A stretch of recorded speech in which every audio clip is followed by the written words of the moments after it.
بسم اللہ الرحمن الرحیم۔ گمنام ہیرو کے معزز ناظرین السلام علیکم۔ آئیے چلتے ہیں کہانی کی طرف۔ بے خبر نیچی پرواز کرتا ہوا آگے بڑھ رہا تھا۔ سیدھا آتے آتے اس ہیلی کاپٹر نے اچانک داہنی سمت کا راستہ اختیار کر لیا۔ میرے اضطراب میں اضافہ ہو گیا، مگر جلد ہی میرے خدشات غلط ثابت ہو گئے۔ ایک لمبا چکر لینے کے بعد ہیلی کاپٹر دوبارہ پرانے راستے پر آ گیا۔ اپنے وجود میں بیک وقت 18 مسلح کمانڈوز اور ان کے وزنی سازو سامان کو چھپا لینے والا وہ دیو پیکر مشینی عفریت ایک بڑے دائرے کی صورت میں پرواز کرتا ہوا ہماری نظروں سے معدوم ہو کر بیرکوں کے اوپر سے آگے نکلتا چلا گیا۔ اس کا شور تیز ہونے کے بعد دھیما ہونے لگا تھا۔ وہ آگے نکل گئے۔ معلوم ہوتا ہے کہ وہ ان بیرکوں کی اہمیت کا ادراک نہیں کر سکے۔ اول خان نے پہلو بدلتے ہوئے مضطربانہ لہجے میں کہا، اب وہ میری گنوں کی رینج سے نکل جائیں گے۔ اس پر فائر کرنے سے پہلے یہ یقین کر لینا ضروری ہے کہ وہی ہمارا مطلوبہ ہیلی کاپٹر ہے۔ سلطان شاہ نے اول خان کو یاد دلایا، ایسا نہ ہو کہ عجلت میں ہم اپنا ہی کوئی نقصان کر بیٹھے۔ میں آنکھیں پھاڑ پھاڑ کر ہیلی کاپٹر کو نہیں، اس پر بنے ہوئے نشانات دیکھنے کی کوشش کر رہا تھا۔ اس کے نشان واضح تھے، وہی ہمارا ہدف ہے۔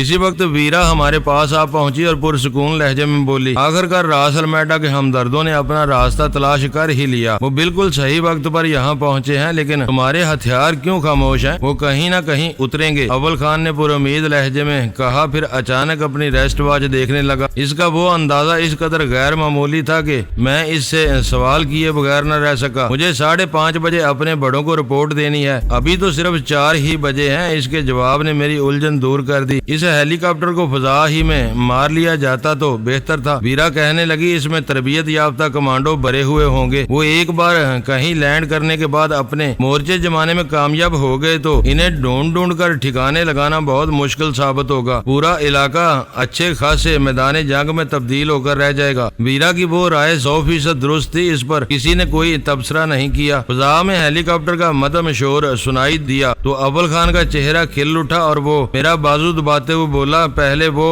سروے کر رہے تھے، اب شاید کسی منتخب مقام کی طرف لوٹ رہے ہیں۔ اس ویران اور بے آب و گیا علاقے میں ان خالی بیرکوں کے سے زیادہ بہتر جگہ کون سی ہو سکتی ہے؟ میں نے معنی خیز لہجے میں کہا، وہ یقیناً اسی طرف آئیں گے۔ راس المیڈا مر چکا ہے یا تم اسے بے ہوش کر کے آئی ہو؟ غزالہ نے ویرا سے پوچھ ہی رہی تھی۔ اب وہ کبھی ہوش میں نہیں آئے گا، میں نے اس کی گردن توڑ دی ہے، ویرا نے اطمینان سے کہا۔ اس بار ہیلی کاپٹر کا شور تیزی سے قریب آ رہا تھا۔ وہ ابھی تک ہماری نظروں میں نہیں آیا تھا کہ اچانک اول خان کے آپریٹرز پر اضطراری آواز ابھرنے لگی، سر ہم ہیلی کاپٹر کو دیکھ رہے ہیں۔ اس میں سے چھاتا برداروں نے باہر کودنا شروع کر دیا ہے، 2 3 چوتھا بھی کود چکا۔ اس کی بات پوری ہونے تک ہیلی کاپٹر ہماری نظروں کے سامنے آ گیا۔ چھاتا بردار کمانڈوز کو اتارنے کی وجہ سے اس بار وہ قدرے زیادہ بلندی پر پرواز کر رہا تھا۔ ہمارے دیکھتے ہی دیکھتے اس میں سے 2 ہیبلے کھلی فضا میں کودے اور پھر ان کے سرمئی پیراشوٹ کھل کر فضا میں تان گئے۔ فائر! چھاتا برداروں کو زمین پر آنے سے پہلے ہی اڑا دو، اول خان نے آپریٹرز میں حکم جاری کر کیا۔ اس وقت تک ہمارے سامنے فضا میں تیرتے ہوئے چھاتا برداروں کی تعداد 4 ہو چکی تھی جو ہماری نظروں سے اوجھل تھے، وہ ان کے علاوہ تھے۔ اس وقت ہوائیں تیز نہیں تھی، اس وجہ سے سارے پیراشوٹ بہت مختصر زاویہ بناتے ہوئے آہستہ آہستہ نیچے آ رہے تھے۔ اچانک فضا 2 زبردست دھماکوں سے لرز اٹھی۔ ایک موٹی سی آتشی لکیر اپنی راہ میں آنے والے ایک چھاتا بردار کو نیست و نابود کرتی ہوئی ہیلی کاپٹر کے نیچے سے گزر گئی۔ دوسری طرف سے فائر کیا جانے والا گولہ عین اپنے ہدف پر پہنچا اور فضا میں پرواز کرتا ہوا ہیلی کاپٹر ایک زوردار دھماکے سے آگ اور دھوئیں کے کثیف بگولے میں تبدیل ہو کر زمین کی طرف آنے لگا۔ وہ فیصلہ کن لمحات اس قدر سنسنی خیز اور جان انگیز تھے کہ مسرت سے بے اختیار ہماری چیخیں نکل گئیں۔ اینٹی ایئر کرافٹ گنوں کے راؤنڈ فائر ہوتے ہی یوں محسوس ہوا جیسے سپر ہائی وے کے اس دور افتادہ ویرانے میں اچانک بارودی بہار آ گئی ہو۔ ہر طرف لمبی رینج کی باری رائفلوں کے نغمے گنگنانے لگے۔ ایس ٹی ایف کے اہلکار بھی آخر گوشت پوست کے انسان ہی تھے۔ ہیلی کاپٹر کی تباہی پر غالباً وہ اپنے جذبات پر قابو نہیں رکھ سکے تھے اور دھواں دار فائرنگ کر کے اپنی خوشی کا اظہار کر رہے تھے۔ وہ سب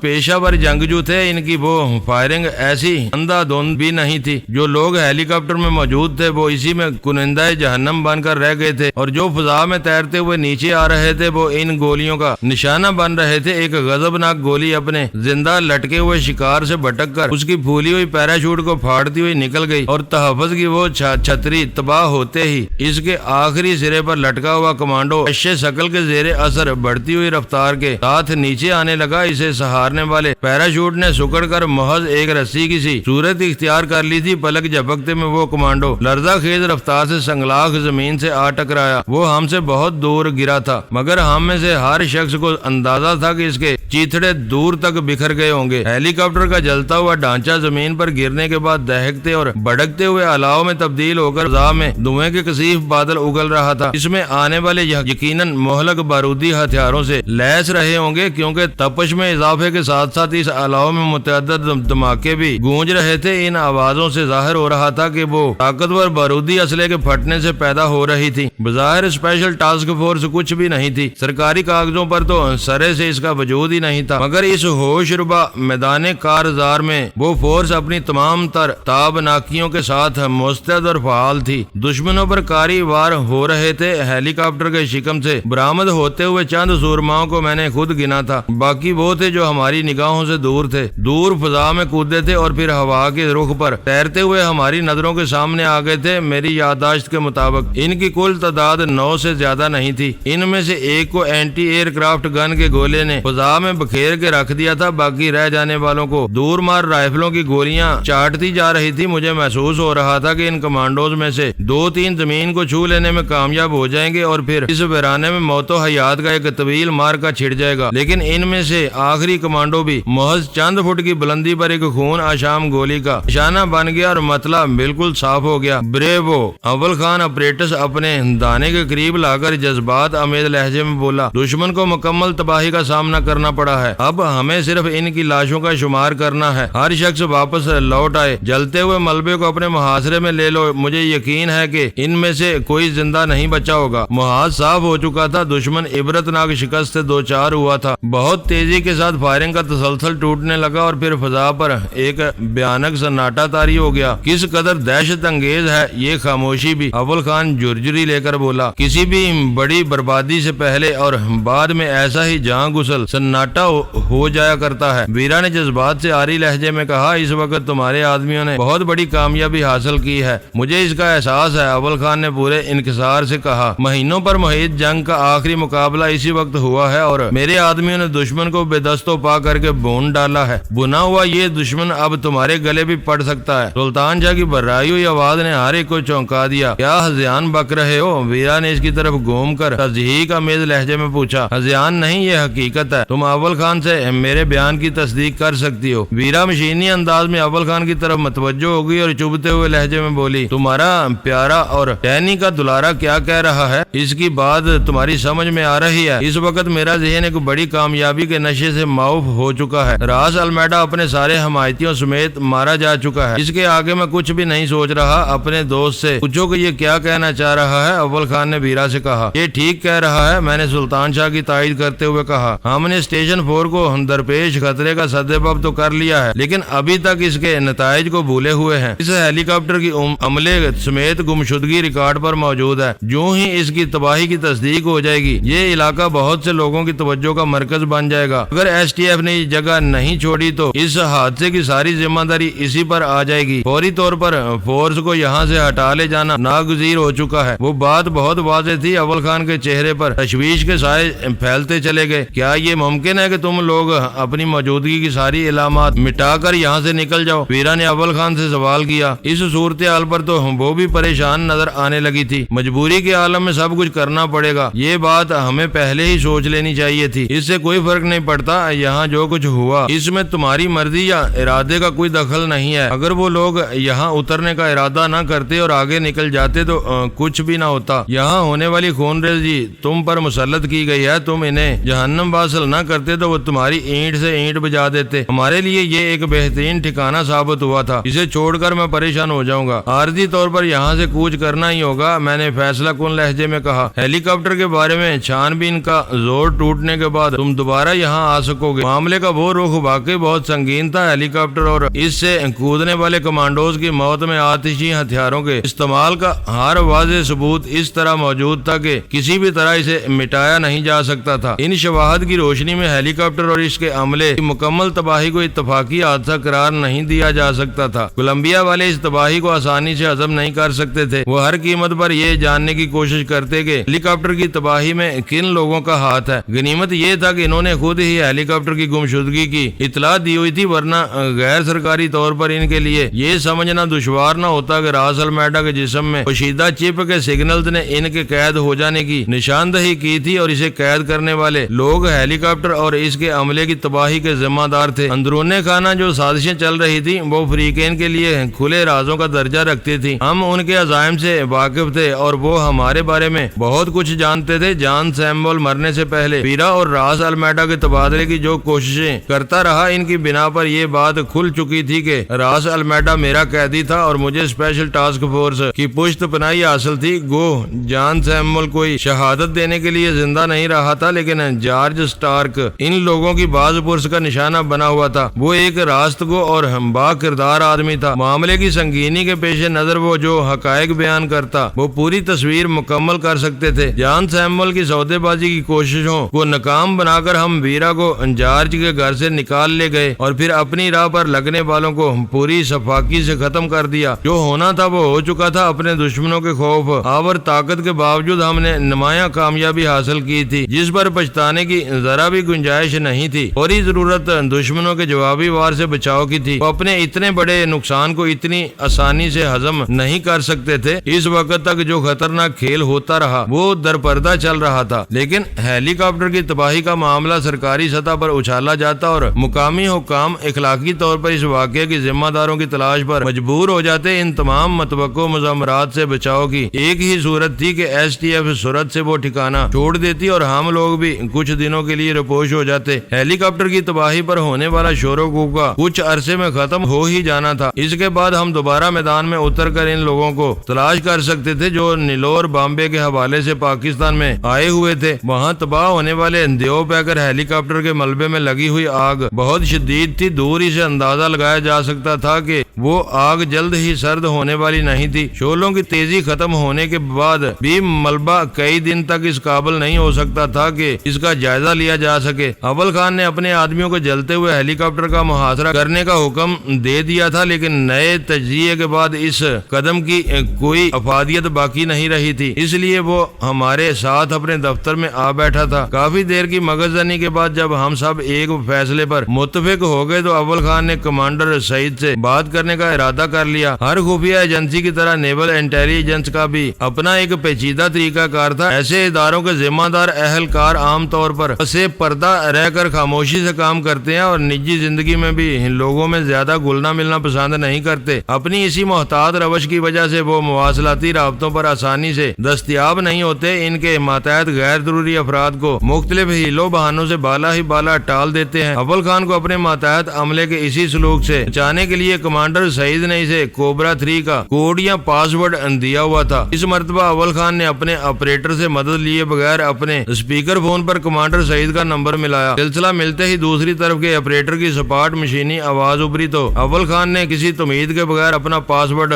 بتا کر کمانڈر سعید سے بات کرنے کی خواہش ظاہر کی۔ اسپیکر پر چند ثانیوں تک ایک بلبلہ انگیز جنگی نغمے کی موسیقی گونجتی رہی، پھر پی اے کے بجائے براہ راست کمانڈر سعید کی آواز سنائی دی۔ اس نے دبنگ اور پرجوش لہجے میں اول خان کی مزاج پرسی کی تو وہ بولا، اللہ کا شکر ہے ہمارے اندازے درست ثابت ہوئے اور ہم سرخرو رہے ہیں، لیکن ہمارے ساتھ وہی مشکل آن پڑی ہے جو موٹے کو گرا کر مارنے والے منہنی سے آدمی کو درپیش تھی۔ اوہ، تم خاصے خوشگوار موڈ میں ہو۔ کمانڈر سعید کی تحیر زدہ آواز ابری۔ منہنی آدمی کا کیا قصہ ہے؟ وہ موٹے کے سینے پر سوار ہو کر اس کی ٹھکائی کر رہا تھا اور آنسوؤں سے رو رہا تھا۔ تماشا دیکھنے والوں نے حیرت سے اس کے رونے کا سبب پوچھا تو اس نے بتایا کہ وہ اس ڈر سے رو رہا ہے کہ جب وہ تھک کر موٹے کے سینے پر سے اترے گا تو وہ اٹھ کر اس کی جوابی مرمت شروع کر دے گا اور حلیہ بگاڑ دے گا۔ اس وقت میں بھی کچھ ایسی ہی پریشانی سے دوچار ہوں۔ کمانڈر سعید کے جاندار کہکہے میں زندگی کی بھرپور گن گرج موجود تھی۔ اس نے پوچھا، سرخ روئی کے ذکر کے بعد یہ پریشانی کچھ ناقابل فہم لگتی ہے، یہ بتاؤ کہ وہ برڈی برڈ کہاں ہے؟ بھیانک شعلوں میں گرا ہوا ہے۔ میں نے تمہیں پہلے ہی بتا دیا تھا کہ وہ میدان صاف پا کر بے خوفی سے ادھر آئے تو مار گرائے جائیں گے۔ ان کے پیراٹروپرز نے یہاں اترنے کی کوشش کی تھی مگر وہ بھی فضا میں بھون ڈالے گئے۔ ان میں سے کوئی بھی زندہ نہیں بچ سکا، لیکن اب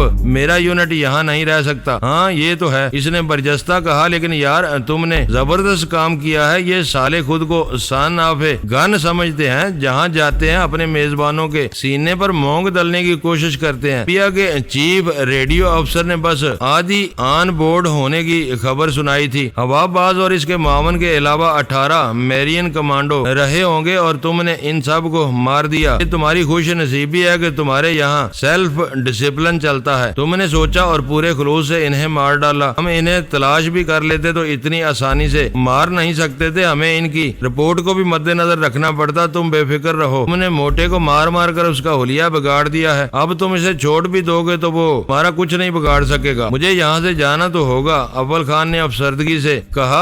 کوچ میری منصوبے میں نہیں تھا۔ تمہارے پاس بہت وقت ہے، کمانڈر سعید کے لہجے سے بے فکری مترشہ تھی۔ وہاں جو کچھ ہو رہا ہے ہونے دو اور اپنا سازو سامان سمیٹ کر ملیر چھاؤنی میں گھس کر کسی بھی میدان میں ڈیرے ڈال دو۔ جنگی مشقوں کی وجہ سے وہاں آج کل کافی گنجائش ہے۔ میں رات میں کسی وقت جلتے ہوئے ملبے کے دیکھے جانے کی بورڈ ریکارڈ کروں گا۔ سب جانتے ہیں کہ ایسی چیزیں رات کے اندھیرے میں ہی صاف نظر آتی ہیں، اس کے بعد جو ہوگا دیکھا جائے گا۔ یہ بات زیادہ اہم ہے کہ انہیں اپنی جسارت کا منہ توڑ جواب مل چکا ہے۔ یہ یاد رکھنا، اسے حادثہ قرار نہیں دیا جا سکے گا۔ فضا میں اترے ہوئے متعدد کمانڈو گولیوں کا نشانہ بنے ہیں۔ یہ بات فوراً ہی واضح ہو جائے گی کہ ہیلی کاپٹر زمین سے ہونے والی کسی کارروائی کا نشانہ بنا ہے۔ فکر مت کرو، وقت اور مہلت سے فائدہ اٹھاؤ۔ بکھری ہوئی لاشیں سمیٹ کر آگ میں جھونک دو، کھلے ہوئے پیراشوٹ کاٹ کر غائب کر دو۔ آگ سے جلنے والی گولیاں کسی بھی طرف پیوست ہو سکتی ہیں۔ کولمبیا والوں کی طرح ہم بھی اصل واقعات سے بے خبر ہوں گے۔ کیا سارائیاں چلتی رہیں گی، میری آدمی نت نئے نقطے نکال کر انہیں تھکا ڈالیں گے، کچھ بھی نہیں ہو سکے گا۔ تو آخر میں یہ تباہی مفروض ڈاکوؤں اور دہشت گردوں کے کھاتے میں ڈال دی جائے گی۔ دنیا جانتی ہے کہ آج کل ہم ان سنگین مسائل سے دو چار ہیں۔ راس المیڈا اور اس کے ٹریسر چپ کو تم بھول رہے ہو، اول خان بولا۔ وہ سب آف دی ریکارڈ باتیں ہیں، ان کا حوالہ دے کر وہ خود پھنس جائیں گے۔ انہوں نے معصوم بن کر ہیلی کاپٹر گم ہونے کی رپورٹ دی، ہم ان سے زیادہ معصوم بن کر ملبہ ملنے کی اطلاع دے دیں گے۔ راس المیڈا کا نام وہ مر کر بھی نہیں لیں گے کیونکہ اس کی آمد سرے سے ریکارڈ پر نہیں ہے۔ یہ بتاؤ کہ اب اس کے بارے میں کیا فیصلہ کیا گیا ہے؟ جب تک اس کا انجام سامنے نہیں آئے گا راڈنی آر کا قضیہ چلتا رہے گا اور وہ اس کے حوالے سے دباؤ ڈالتے رہیں گے۔ اس کا فیصلہ ہو چکا ہے، کل سمندر سے اس کی پھولی ہوئی لاش مل جائے گی۔ گڈ، کمانڈر سعید کی آواز سے پسندیدگی مترشہ تھی۔ ہم لوگ بھی اس دشمنوں کے بدترین دشمن ہیں، لیکن تم ہماری مجبوریوں سے واقف ہو۔ ڈسپلن اور ضابطے سے ہٹ کر ہم ایک مکھی بھی نہیں مار سکتے۔ یہ اچھا ہوا کہ راز المیڈا جیسے خطرناک دہشت گرد کا معاملہ شروع سے ہی تمہارے ہاتھوں میں رہا ہے، میرے نہیں، ڈینی کے ہاتھوں میں رہا ہے۔ اول خان نے میری طرف دیکھتے ہوئے اس کی توثیق کی۔ آج کل ایس ٹی ایف کے لیے بڑے شکار وہی فراہم کر رہا ہے۔ یہ کوئی خطرناک سیولین ہے، میں نے اکثر اس کا ذکر سنا ہے۔ یہ کیا بلا ہے، نیم پاگل اور خبتی آدمی ہے۔ اول خان نے مجھے آنکھ مار کر کہا۔ وہ ہر وقت ملک کے دشمنوں کی تلاش میں لگا رہتا ہے اور حیران کن بات ہے کہ اسے ایسے لوگ ملتے رہتے ہیں۔ میں نے محسوس کیا ہے کہ کمانڈر سعید کی بے خوف اور حوصلہ افزا باتوں نے اول خان کی پریشانیاں کافی حد تک دور کر دی تھی اور اس کی خوش مزاجی بحال ہو چلی تھی۔ میں کسی وقت اس دلچسپ شخص سے ملنا چاہوں گا، کمانڈر سعید کہہ رہا تھا۔ جب چاہو گے اسے لے آؤں گا۔ راس المیڈا کے ذریعے ہمیں یہ معلوم ہوا ہے کہ پچھلے دنوں سمندری راستے سے راہ کے 2 خطرناک اور شاطر ایجنٹ پاکستان بلکہ کراچی میں داخل ہوئے ہیں۔ اب ڈینی ان کی فکر میں لگا ہوا ہے، ہو سکتا ہے کہ اس معاملے میں جلد ہی کوئی بات سامنے آ جائے۔ وہ کمانڈر سعید اس نئے انکشاف پر شاید چونک پڑا تھا۔ یہ کب کی بات ہے؟ 2-4 دن سے زیادہ پرانا قصہ نہیں ہے، اول خان نے جواب دیا۔ وہ چاہے تو اس کے بارے میں اس کی تھوڑی بہت مدد کر سکتا ہوں۔ اس کے چاہنے یا نہ چاہنے سے کیا فرق پڑتا ہے، یہ تو ایک قومی کام ہے۔ اول خان نے فوراً ہی کہا، آنے والے ایجنٹ یقینی طور پر یہاں کسی برے ارادے سے ہی آئے ہوں گے۔ تم ٹھیک کہہ رہے ہو۔ ایک گہرے سانس کے بعد کمانڈر سعید کی آواز ابھری۔ مشکل یہ ہے کہ تم لوگ آئین اور قانون سے ماورا ایک ادارہ ہو۔ عام حالات میں کوئی سرکاری محکمہ کے سروسز والے بھی تم سے ربط ضبط رکھنے کا خطرہ مول نہیں لے سکتے، ورنہ ہماری معلومات اور تمہاری خود مختاری سے بہت کچھ ہو سکتا ہے۔ کمانڈر سعید درست کہہ رہا تھا۔ ایس ٹی ایف والے پولیس، رینجرز اور فوج سے بہت مختلف مقاصد کے لیے کام کرتے تھے۔ وہ اندھیری راتوں میں پلنے والی خونی آندھی کی طرح اپنے ہدف پر حملہ آور ہو کر سرعت سے اسے نگل جانے جانے پر یقین رکھتے تھے۔ ان کے عمل کا پیمانہ صرف ان کا یقین تھا، وہ جسے اپنا مجرم سمجھ لیتے تھے اسے کسی حالت میں نہیں بخشتے تھے، اور میں بارہا دیکھ چکا تھا کہ دوست اور دشمن کے بارے میں ان کے فیصلے غلط نہیں ہوتے تھے۔ تم ڈینی کی مدد کے بارے میں کچھ کہہ رہے تھے، اول خان نے اسے یاد دلایا تھا۔ ہاں، اپنے فرائض کی بجا آوری میں بہت سے ایسے حقائق بھی ہمارے علم میں آتے رہتے ہیں جن کا تعلق دوسرے سرکاری اداروں سے ہوتا ہے۔ ہم یہ حقائق متعلقہ محکموں کے حوالے کر دیتے ہیں، ان میں کارروائی کرنا یا نہ کرنا ان کے سربراہوں کی شبابدید پر ہوتا ہے۔ میں کراچی کے ساحل پر انسانوں کی غیر قانونی آمد و رفت کا کاروبار کرنے والے دو بڑے ناموں سے واقف ہوں۔ راہ کے ایجنٹوں کی آمد کے بارے میں وہ ضرور بتا سکیں گے، وہ دونوں اتنے ہی بدنام ہیں تو تم ان پر ہاتھ کیوں نہیں ڈالتے؟ اول خان نے حیرت سے پوچھا۔ ایک بار یہ حماقت کی تھی، کمانڈر سعید کا لہجہ یک بے یک تلخ ہو گیا۔ دوسرے دن ہی ڈیفنس سیکرٹری نے اوپر کے دباؤ پر انہیں رہا کرانے کے لیے فون کر ڈالا تھا۔ تم خود اندازہ لگا سکتے ہو کہ ڈیفنس سیکرٹری پر دباؤ ڈالنے والا کس رتبے اور اختیار کا مالک رہا ہوگا۔ یہ کرپشن کی بدترین شکل ہے، اول خان آزردہ ہو کر بولا، اور سفارش کی یہی لعنت ہمارے پیروں کا بوجھ بن کر ہمیں بربادی کے سمندر میں غرق کرتی جا رہی ہے۔ مجھے ڈیفنس سیکرٹری کے الفاظ آج بھی یاد ہیں۔ اس نے کہا تھا کہ ہر ادارے کو اپنے دائرے میں رہ کر کام کرنا چاہیے۔ نیول انٹیلیجنس کا محکمہ، کوسٹ گارڈ، امیگریشن پولیس یا شہری پولیس کی سطح کے کاموں میں الجھ گیا تو اس کا اصل کام بہت پیچھے رہ جائے گا۔ اور شاید وہ درست ہی کہہ رہا تھا۔ ہماری بھیجی ہوئی خبریں فائلوں میں دفن کر دی جاتی ہیں، بعد میں کسی نے انسانوں کے ان دونوں اسمگلروں کے خلاف کوئی کارروائی نہیں کی۔ تمہارا ڈیفنس سیکرٹری کوئی خرانٹ اور پرانا بیوروکریٹ رہا ہوگا۔ ایسے لوگ دریا میں اتر کر بھی اپنا دامن تار نہیں ہونے دیتے۔ مطلوبہ آدمیوں کو رہا کراتے ہوئے اس نے تمہیں سوچنے کے لیے ایک نیا فلسفہ دے دیا۔ تم ٹھیک کہہ رہے ہو، اس نے اپنی سفارش کو ملامت کا روپ دے ڈالا تھا۔ میں یہ سوچنے پر مجبور ہو گیا تھا کہ انسانوں کی اسمگلنگ سے میرے محکمے کا کیا تعلق ہے۔ یہ امیگریشن کے قصے ہیں اور انہی لوگوں کو سنبھالنے چاہیے، لیکن اب دیکھو کہ تم اسی راہ سے راہ کے دو ایجنٹوں کی آمد کی خبر دے رہے ہو، اور یہ دفاعی معاملہ بھی ہو سکتا ہے۔ ہمارا دفاعی نظام راہ والوں کا خصوصی ہدف بن چکا ہے۔ میں تو ذرا آگے بڑھ کر یہ بھی کہہ سکتا ہوں کہ دفاع میں ہماری ایٹمی صلاحیتوں کے خلاف مخبری اور تخریب کاری ان دنوں راہ والوں کے محبوب ترین شعبے ہیں۔ تم کن دو بڑے اسمگلروں کی بات کر رہے تھے؟ حاجی دل مراد اور غفور بھٹی اس بڑے کاروبار کو کنٹرول کرتے ہیں۔ بھارت کے ویران ساحلوں سے جواں سال مگر ننگی بھوکی بنگلہ دیشی عورتیں یہاں لائی جاتی ہیں، اور یہاں سے بہت سے لوگ مشرق وسطی اور خلیجی ریاستوں کی طرف روانہ کیے جاتے ہیں، جن میں نارکوٹکس بلکہ ہیروئن لے جانے والے بھی شامل ہوتے ہیں۔ تم بہت دلچسپ اور باخبر آدمی ہو، اول خان نے ادب و احترام کے دائرے میں رہتے ہوئے کہا۔ آج پہلی بار تم سے اتنی طویل گفتگو ہوئی ہے۔ جس نے مجھے متاثر کیا ہے حاجی دل مراد کے نام سے مجھے سخی مراد۔ اس نے کہا لگا کر اول خان کی بات کاٹ دی اور کہا، تم بتاؤ یا نہ بتاؤ، مجھے اندر کی خبریں مل ہی جاتی ہیں۔ میں جانتا ہوں کہ سخی مراد اپنے غیر ملکی آقاؤں کے کندھے پر سوار ہو کر ملکی سیاست میں اپنا قد بڑھانے کی کوشش کر رہا تھا، اور وہی اپنے کزن ولی داد کا قاتل تھا، مگر حاجی دل مراد کا اس سے کوئی تعلق نہیں ہے۔ وہ بٹ آئی لینڈ کے قریب واقع ایک چھوٹے سے جزیرے کا اکلوتا مالک ہے، اور ایک ایسی خوابگاہ میں اپنی راتیں بسر کرتا ہے جو ایک مصنوعی سمندری نہر پر شیشے کا فرش ڈال کر تعمیر کی گئی ہے۔ سمندر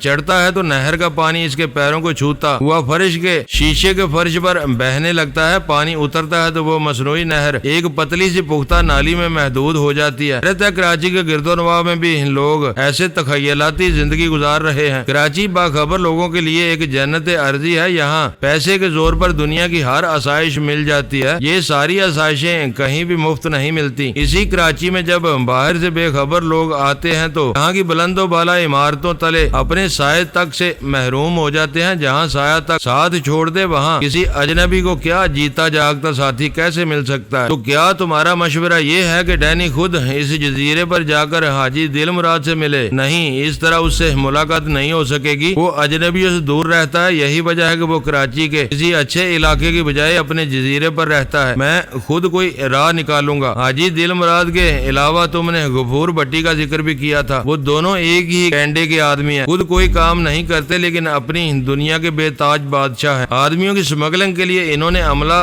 رکھا ہوا ہوگا۔ اول خان کا لہجہ استفسار طلب تھا۔ ان کی کہانیاں عجیب سی ہیں۔ اشروں پہلے یہ اپنی بادبانی کشتیوں کے ملاح ہوا کرتے تھے، سمندر میں جال ڈال کر مچھلیاں پکڑتے اور فش ہاربر پر انہیں نیلام کر کے اپنی قلیل سی روزی کماتے تھے، مگر اب سب کچھ بدل کر رہ گیا ہے۔ ساری غیر قانونی کام لانچوں کے مالکان کرتے ہیں اور یہ دونوں ان سے اپنا حصہ وصول کرتے ہیں۔ کراچی کے اطراف کے ہر غیر قانونی گھاٹ اور کھاڑی کو چھونے والی لانچ ان کا حصہ دینے پر مجبور ہے۔ ساحل پر اترنے والوں کے لیے 500 روپے فی کس اور باہر جانے والوں کے لیے یہ 2500 فی کس لیتے ہیں۔ میں ان پر دباؤ ڈالوں گا تو کراچی اور بمبئی کے درمیان کام کرنے والوں سے بہت کچھ معلوم ہو جائے گا۔ یہ کام تم مجھ پر چھوڑ دو، ڈینی کے جانے سے وہ اچٹ جائیں گے۔ کمانڈر سعید کی وہ بات جاری تھی کہ میں نے اول خان کی میز پر سے قلم اور کاغذ لے کر ایک سطر لکھی، اس سے نیلور بامبے کے بارے میں پوچھو، اور پھر وہ کاغذ اول خان کے سامنے کر دیا۔ تم نے اپنی زندگی سمندر میں گزاری ہے، نیلور بامبے بھی اب ایک ساحلی پہیلی معلوم ہوتی ہے۔ ان دو الفاظ نے کافی دنوں سے مجھے زچ کیا ہوا ہے، تم اس پر کوئی روشنی ڈال سکتے ہو؟ بمبئی کو انگریزی میں بامبے ہی لکھا اور کہا جا سکتا ہے۔ نیلور کراچی کے طویل ساحل پر نیلم پوائنٹ سے آگے ایک محفوظ ترین سمندری گھاٹ کا نام ہے۔ یہ تمہیں کہاں سے معلوم ہوا؟ یہ دونوں الفاظ راہ کے ایجنٹوں کی آمد کے بارے میں ایک خفیہ پیغام کی صورت میں سامنے آئے تھے۔ میں اسے نیلور کے تحقیقی ری ایکٹر سے متعلق سمجھ رہا تھا۔ تمہارا قیاس بھی درست ہو سکتا ہے، سیکرٹ سروس والے اکثر زو میں نے اشارے کرتے ہیں۔ یہ بتا کر تم نے میرا کام آسان کر دیا ہے۔ شاید راہ والے بمبئی سے نیلور نامی گھاٹ پر لائے گئے ہوں گے، اس طرف غفور بھٹی کا سکہ چلتا ہے، میں اس سے بات کروں گا۔ ٹھیک ہے، میں تم سے کل یا پرسوں رابطہ کروں گا۔ اول خان کے چہرے پر آسودگی پھیل گئی۔ تمہارے پاس رات 10 بجے تک وقت باقی ہے، میں اس کے بعد ہی ہیلی کاپٹر کا جلتا ہوا ملبہ دیکھنے کی اطلاع دوں گا، باقی باتیں بعد میں ہوں گی۔ کمانڈر سعید کی آواز آئی۔ اول خان نے ان باتوں کی تائید کی اور پھر اسپیکر فون بند کر دیا۔ بڑی عجیب بات ہے، نئی مشکلات کا آغاز ہوتے ہی پرانے مسائل حل ہوتے ہوئے نظر آنے لگے ہیں۔ ویرا نے انگڑائی لے کر کہا، اب کچھ دنوں کے لیے آرام ملتا ہوا نظر آ رہا ہے۔ راس المیڈا کی مدد کے لیے آنے والے اب زیادہ دیر تک نہیں بچ سکیں گے، ہو سکتا ہے کہ سعید خود ہی ان کا کھوج نکال کر قصہ پاک کر دے۔ ایسے معاملات میں وہ ہمیشہ بہت شفاق ثابت ہوا ہے۔ اول خان نے پرخیال لہجے میں اپنی رائے کا اظہار کرتے ہوئے کہا، اسے سب کچھ بتا دیا گیا مگر ایک اشارے کا ذکر نہیں کیا گیا۔ غزالہ بولی۔ اول خان نے چونک کر اپنی سوالیہ نظریں اس کے چہرے پر مرکوز کر دی۔ اسے نیلور بامبے والے پاس ورڈ کے ساتھ ساگا کے بارے میں بھی بتا دیا جاتا تو غفور بھٹی کا حافظہ آسانی سے تازہ ہو سکتا تھا۔ بھارت سے آنے والے ایجنٹوں کو ساگا نے ہی شہر میں کہیں پہنچایا ہوگا۔ غزالہ نے فوراً ہی اپنی بات کی وضاحت پیش کر ڈالی۔ غزالہ کا پیش کیا وہ نقطہ بہت جاندار تھا۔ اول خان نے فون پر دوبارہ کمانڈر سعید سے رابطہ کیا اور اسے نیلور بامبے نامی سازش میں پرنس ساگا کے کردار سے آگاہ کر کے فون بند کر دیا۔ اس نے کسی بھی مرحلے پر اس کو یہ جتانے کی ضرورت محسوس نہیں کی تھی کہ میں اس کے ساتھ موجود تھا۔ معزز ناظرین، لائک کریں، شیئر کریں اور کمنٹس باکس میں پاک آرمی زندہ باد، پاکستان پائندہ باد کا نعرہ ضرور درج کر کے اپنے ملک پر فخر کریں اور پاکستان کی بنیادیں مضبوط کرنے میں اپنا کردار ادا کریں۔ ویڈیو دیکھنے کا شکریہ۔ معزز ناظرین، اپنا خیال رکھیے گا اور ہمارے چینل کا بھی۔ ISI پاک آرمی زندہ باد، پاکستان پائندہ باد۔